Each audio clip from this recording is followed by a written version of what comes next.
You wake up, and the first thing you feel is weight. Not a physical weight, but the heavy expectation of who you're supposed to be today. You've seen the videos of people waking up at 4 a.m., running miles, and drinking green juice with a smile. It feels like a performance you weren't invited to join. We've been told that discipline is a cold, hard hammer used to break ourselves into shape. But what if that's the very reason you keep burning out?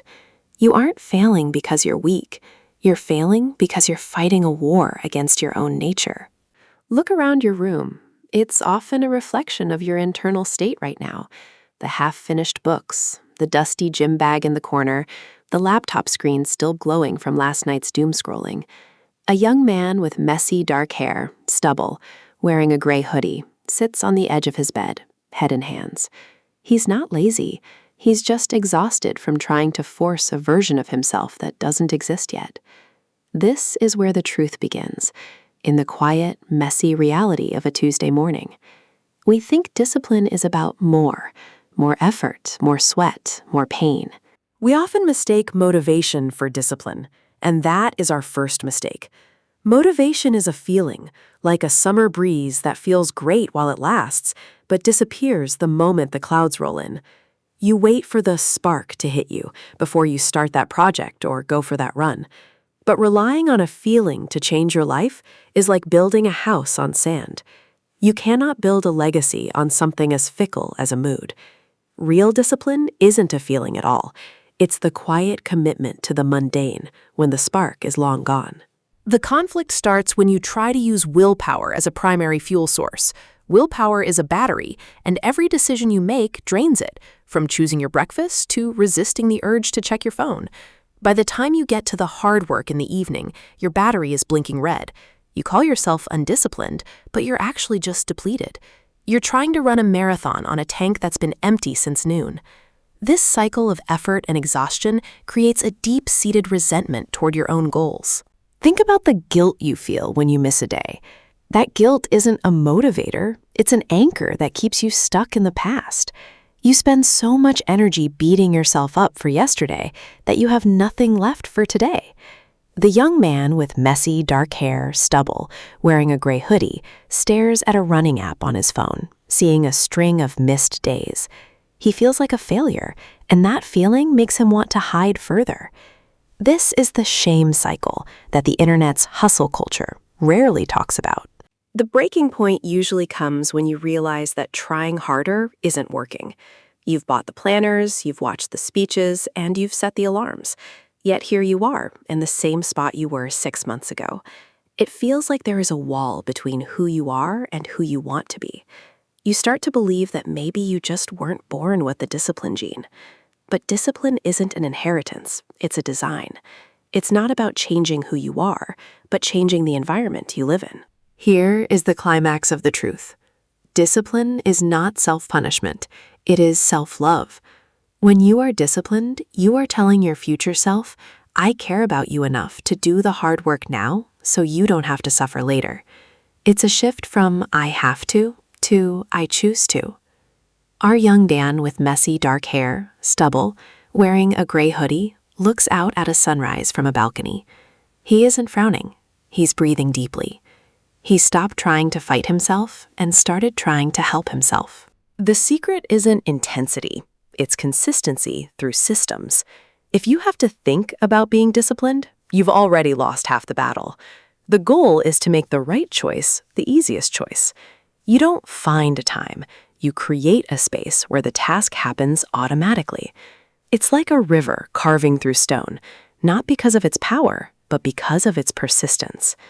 When you stop focusing on the mountain and start focusing on the next step, the mountain begins to move for you. You must remove the friction that stands in your way. If you want to write, put the laptop on your pillow. If you want to run, put your shoes by the door. The young man with messy dark hair, stubble, wearing a gray hoodie, is now organizing his desk, removing the clutter and the distractions. He's designing his world to support his intentions. He isn't relying on willpower anymore. He's relying on architecture. This is how the masters do it. They don't have more iron will. They just have fewer temptations. Identity is the ultimate engine of discipline. You don't try to eat healthy. You become a person who values their health. When the young man with messy, dark hair, stubble, wearing a gray hoodie looks in the mirror now, he doesn't see a failure trying to be better. He sees a student of life, someone who is in the process of becoming. Once your actions align with your identity, discipline stops being a chore and starts being an expression of who you are. You do it because it's simply what you do. Start small. So small it feels embarrassing. If you can't do 30 minutes, do 3.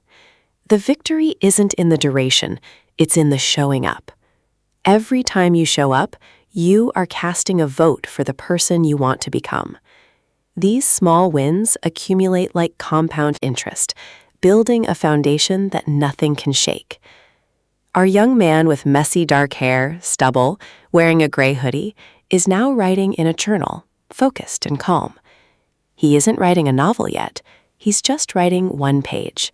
A page is a triumph. The long-term view is your greatest ally. We overestimate what we can do in a day, but underestimate what we can do in a year. Discipline is the art of delayed gratification in an instant gratification world. It's the ability to choose what you want most over what you want right now. The young man with messy dark hair, stubble, wearing a gray hoodie, is now seen walking through a park, looking at the old trees. They didn't grow overnight. They grew through 1,000 storms and quiet days alike. You will find a strange kind of peace in the routine. There is a quiet joy in knowing that you did what you said you would do.